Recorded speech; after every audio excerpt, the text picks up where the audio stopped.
কাউরে অল্প বয়সে রাখলা বিধবা বানায়া রে, কি খেলা খেলাইছো দয়াল রে দয়াল, খেলা চমৎকার, না পাকে মানুষ বানাইয়া মিলাইছো বাজার রে, কি খেলা খেলাইছো দয়াল রে, জোরে কোন ঠিক কিনা? এসব খেলা কার? আরো জোরে বলতে হবে কার? এই জন্য খলে আর মুসলমান যুবক ভাই দোস্ত বাপজান সুন্দর করে কানটা লাগায়া দেন। রব্বি করিম সূরাত আলে ইমরানের 139 নং আয়াতে কারিমা উহুদের যুদ্ধের রণাঙ্গনে নবীজির উপরে অবতীর্ণের মাধ্যমে নবী আর সাহাবায়ে কেরাম সহ কিয়ামত পর্যন্ত আনেওয়ালা প্রত্যেকটি মুসলিম উম্মাহের কাছে ওপেনলি মেসেজটা পাঠিয়ে দিয়েছেন, জগতের উম্মতির দল যেন মেসেজটাকে গ্রহণ করতে পারে। ওয়ালা তাকিনু ওয়ালা তাহজানু ওয়া আনতুমুল আ'লাউনা ইন কুনতুম মুমিনিন।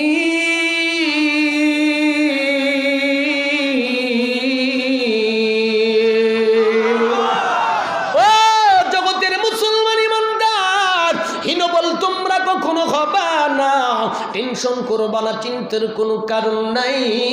আমি আল্লাহ তোমাদেরকে বিজয় দান করব, বিজয়ের মালা পরায়া বিজয়ের পতাকাটারে তোমাদের হাতে সমুন্নত রাখব। কন্ডিশন পূরণ করবা ইমানদার যদি হয়ে থাকো। ওয়া কানা হাক্কান আলাইনা নাসরুল মুমিনিন।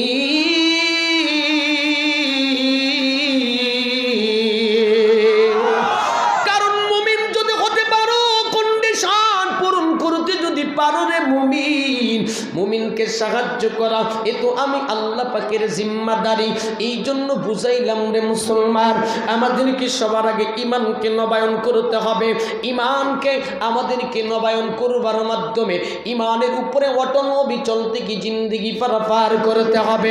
তাহলে দুনিয়ার জিন্দেগি যতই কষ্টদায়ক হোক না কেন, কবর থেকে ফুলসিরাত পর্যন্ত আখিরাতের যত কঠিন কঠিন ঘাটি আছে রে, সব ঘাটির থেকে মালিক সমূলে পরিত্রাণ দিয়া মালিকের পরম সুখের উদ্যান জান্নাতের মালিক বানায় দিবে। জোরে জোরে কান সুবহানাল্লাহ। কিন্তু ইমান নবায়ন করি না। গাড়ি সুন্দর, নারী সুন্দর, বাড়ি সুন্দর, অনেকগুলো টাকার মালিক আমি, সব কিছু নবায়ন করি।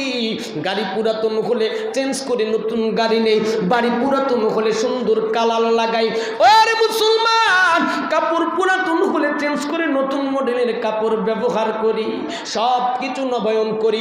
কিন্তু সবচেয়ে দামি সম্পদ কলবের তলদেশের যে ইমান, এই ইমানকে নবায়ন করতে চাই না। এই ইমানের উপরে অটল অবিচল থেকে ইখলাসের সাথে আমল করতে চাই না।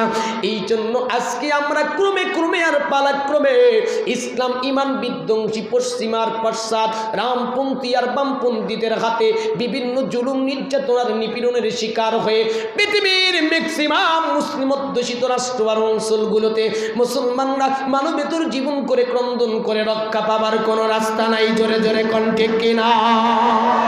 আল্লাহর দেয়া কন্ডিশন যদি আমরা পূরণ করতে পারি, কোন সিস্টেমে পূরণ করব, তাহলে আল্লাহর সাহায্য পাওয়া যাবে। সংক্ষিপ্ত আকারে তাফসীর টুকুন বুঝায়া দিলাম।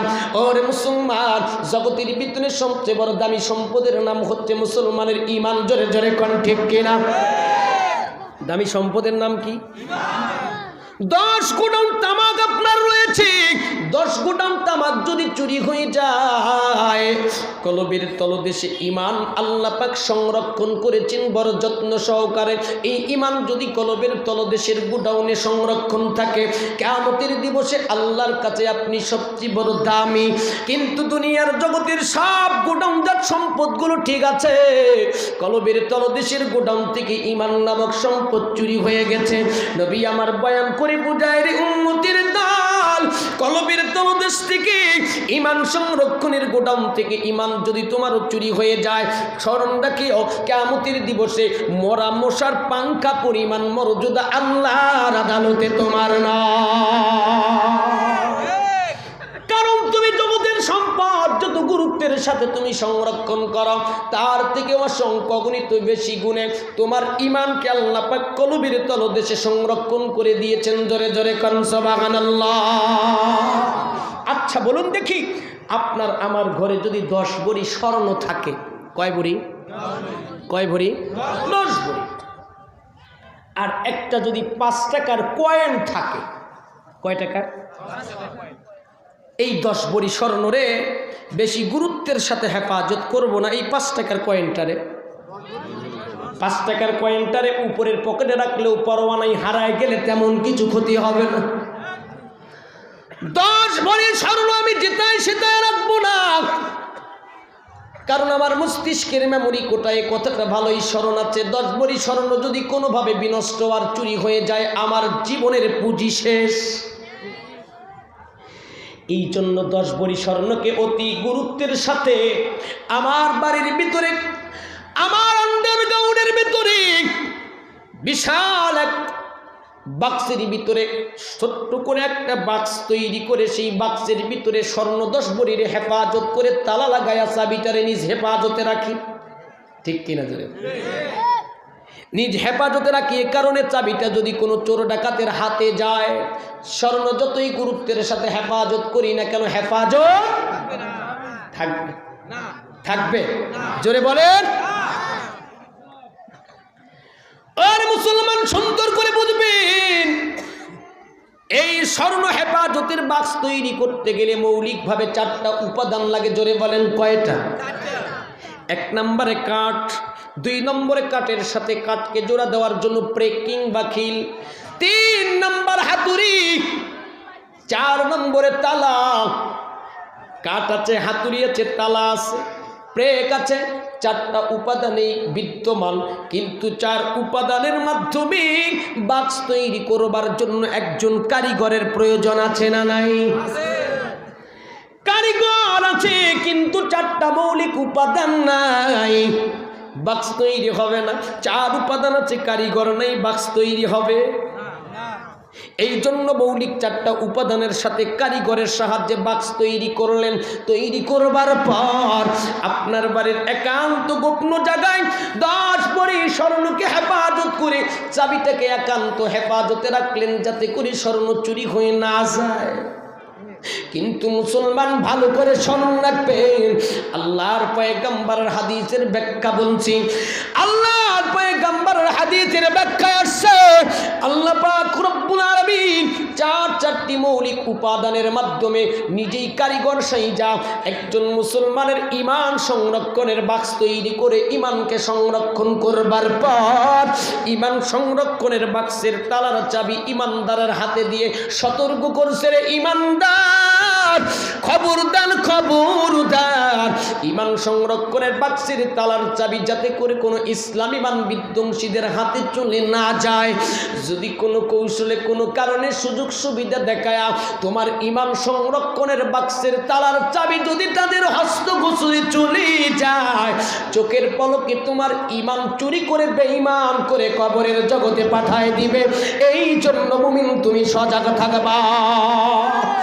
ঈমান সংরক্ষণের বাক্স তৈরি করবার জন্য যেই 4টা উপাদান আল্লাহ ব্যবহার করেছেন, নাম্বার 1, মানুষের দেহের এই অঙ্গ প্রত্যঙ্গগুলো হচ্ছে ঈমান সংরক্ষণের বাক্স তৈরির কাঠস্বরূপ। মানুষের যেই শ্বাসটা আপ ডাউন করে রূপ, এইটা হচ্ছে ঈমান সংরক্ষণের বাক্স তৈরি করবার প্রেক। মানুষের ভিতরে কলব আছে, লিল্লাহে তাকবীর, প্রধান বক্তার আগমন, লিল্লাহে তাকবীর। আর মুসলমান, মানুষের দেহের অঙ্গ প্রত্যঙ্গগুলো হচ্ছে ঈমান সংরক্ষণের বাক্স তৈরির কাঠ। মানুষের যেই শ্বাসটা আপ ডাউন করে, এই রূহটা হচ্ছে ঈমান সংরক্ষণের বাক্স তৈরির হাতুড়ি। মানুষের ভিতরে যে কলব আছে, এই কলবটা হচ্ছে ঈমান সংরক্ষণের বাক্স তৈরি করবার প্রেক। মানুষের ভিতরে যে কল্প আছে, এই কল্পটা হচ্ছে ইমান সংরক্ষণের বাক্স তৈরি করবার তালা, কারিগর হচ্ছেন আল্লাহ। বাহ্যিক অঙ্গ প্রত্যঙ্গ নফস কল্প দ্বারা, এই চারটা মৌলিক উপাদান দ্বারা আল্লাহ নিজে কারিগর সাইজা ইমান নামক দামি সম্পদকে হেফাজত করবার জন্য বাক্স তৈরি করে ইমানকে কলবের তলদেশে সংরক্ষণ করবার পর হেফাজত করবার জন্য চাবিটা দিয়েছেন মুমিনদের হাতে। এই জন্য স্মরণ রাখতে হবে রে মুমিন, ইমান বড় দামি সম্পদ, ইমানের হেফাজত করতে হবে। কে কে ইমানের হেফাজত করে, ইমানকে নবায়ন করে, ইমানের উপরে অটল থেকে ইমানদার হয়ে কবর পর্যন্ত যাব, কে কে রাজি আছি দুহাত করে মালিকের দেখা। ইল্লাহে তাকবীর। আল্লাহ সকলকে কবুল করুন, সকলে বলে আমিন। সম্মানিত সুধী, প্রধান মেহমান চলে আসছে। কর্তৃপক্ষের থেকে যা নির্ধারিত সময়ের ভিতরে আমি সূরাত আলে ইমরানের 141 নং আয়াতে কারিমাকে সামনে রেখে যে আলোচনাটুকু আপনাদের খেদমতে করেছি, আল্লাহ পাক সর্বপ্রথম আমাকে আমাদের সকলকে বুঝার তৎ অনুযায়ী আমল করবার তৌফিক দান করেন। একটু জোর আওয়াজে পড়ি আমিন।